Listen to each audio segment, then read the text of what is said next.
আজকে আমরা চলে আসলাম বাংলাদেশের সবথেকে সৌন্দর্য এন্ড বিখ্যাতময় রিসোর্ট নিয়ে। এই রিসোর্টে কি নেই, এই রিসোর্টে আপনি সর্বপ্রথম আসলে আপনি পাবেন দুবাইয়ের ফিল। কারণ এই রিসোর্টটি পুরাপুরি তৈরি করা হয়েছে দুবাইয়ের রেস্টুরেন্টের আদলে। সৌন্দর্যময় এই রিসোর্টটি বর্তমানে বাংলাদেশের সবথেকে সুন্দর রিসোর্ট বলে গণ্য করা হয়।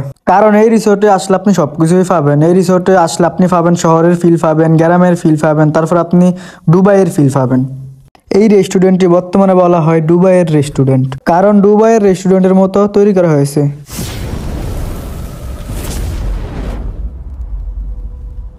আসসালামু আলাইকুম এভরিওয়ান, আজকে আমরা চলে আসলাম ফারিসায়।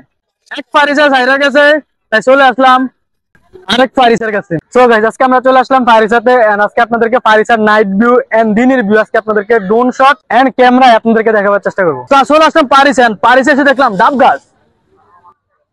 ডাব গাছে লাইটিং করা, খাওয়া যাবে না। এখানে আছে ঝর্ণা, কিন্তু এখন লাইট অনেক ঠান্ডা। বাট এখানে ছোটদের জন্য গাড়ি, আমরা হয়ে গেছি বড়। যদি আপনি হয়তো কিন্তু চাঁদপুরে, তাহলে আপনার আসতে হবে ফারিসায়। আসসালামু আলাইকুম এভরিওয়ান, আই হোপ আপনারা সবাই ভালো আছেন। আমি অনেক ভালো আছি। সো আজকে আমি চলে আসলাম চাঁদপুরের বিখ্যাত ফারিসা রিসোর্ট এন্ড রেস্টুরেন্টে। এই রিসোর্টটি সত্যি অনেক সুন্দর এন্ড মনোমুগ্ধকর। এন্ড এই রিসোর্টটি আসলে বিশাল স্থান নিয়ে অবস্থিত আছে। এন্ড এই রিসোর্টে এখনো অনেক কাজ চলতেছে, যদিও বেশিরভাগ কাজই কমপ্লিট করা হয়ে গেছে, তারপরেও কিছু কিছু এখনো কাজ চলতেছে। কারণ এটিকে আরো বিশাল ভাবে তৈরি করা হবে, আরো সৌন্দর্য ভাবে। তারপরে আপনাদেরকে যদি একটু দেখাবার চেষ্টা করি, এই রিসোর্টের রাস্তার দুই পাশে রয়েছে অনেক ড্রাগন ফল গাছ। কারণ যদিও এখনো এগুলাতে ফল আসে না, যদি ফল আসে হয়তো এগুলো আরো অনেক সুন্দর লাগবে। এই রিসোর্টটির সব থেকে সৌন্দর্য বৃদ্ধি পায় রাতে, কারণ রাতে লাইটিং এর কারণে এই রিসোর্টের সৌন্দর্য আরো অনেক গুণ বৃদ্ধি পায়। বাই দ্য ওয়ে গাইস, আপনাদের তো বলাই হয়নি, এই রিসোর্টটি বর্তমানে অবস্থিত আছে চাঁদপুর জেলাতে, যাকে বলা হয় ইলিশের বাড়ি চাঁদপুর। তো যারাই অলরেডি চলে এসেছেন ফারিসা হোটেল এন্ড রেস্টুরেন্টে, অবশ্যই আমাদেরকে কমেন্টে জানিয়ে দিবেন। আর যারা এখনো আসেননি, অবশ্যই চলে আসবেন এন্ড আপনার সুন্দর মুহূর্তগুলো এখানে উপভোগ করে যাবেন। চাঁদপুর বাংলাদেশের অন্যতম সুন্দর জেলা। এই জেলায় প্রকৃতির সৌন্দর্য ও ঐতিহ্যের সৌন্দর্য দেখা যায়। এরই মাঝে সব থেকে আকর্ষণীয় হয়ে উঠেছে ফারিসা রিসোর্ট, যা প্রকৃতি প্রেমীদের জন্য রয়েছে একটি আদর্শ স্থান। আজকে আমরা এমন একটি রিসোর্টে এসেছি যা প্রকৃতি ও আরামের মিলবন্ধন রয়েছে। আমার কাছে সব থেকে বেশি ভালো লেগেছে এই রেস্টুরেন্টটি, কারণ এই রেস্টুরেন্টটি পুরোপুরি তৈরি করা হয়েছে দুবাইয়ের রেস্টুরেন্টের মতন।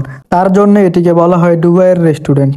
উপর থেকে যতটুকু না সুন্দর লাগতেছিল, তার থেকেও বেশি সুন্দর ভিতরে। এই রিসোর্টটি শহরের খোলা হল থেকে একটু দূরে, সবুজের মাঝে এক শান্তির ঠিকানা। খোলা আকাশ আর কৃত্রিম লেক আপনাকে প্রশান্তি দিবে। এখানে শুধু আরাম নয়, বিনোদনের জন্য রয়েছে নানা আয়োজন।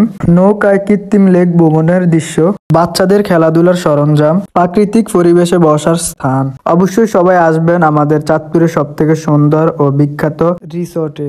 আপনারা যারাই আসবেন অবশ্যই বেশিরভাগই সন্ধ্যার সময় আসবেন, কারণ সব থেকে বেশি সন্ধ্যার সময় এখানে, কারণ সব থেকে বেশি সৌন্দর্য ফুটে উঠে রাতে।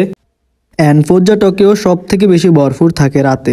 এখানে প্রবেশ করতে অবশ্যই সবার লাগবে টিকিট। এন্ড যদিও আগে ছিল 100 টাকা করে প্রতিজন, বাট এখন বর্তমানে টিকিটের দাম অনেকটাই বাড়িয়ে ফেলছে। এখন বর্তমানে 150 টাকার মতো লাগে।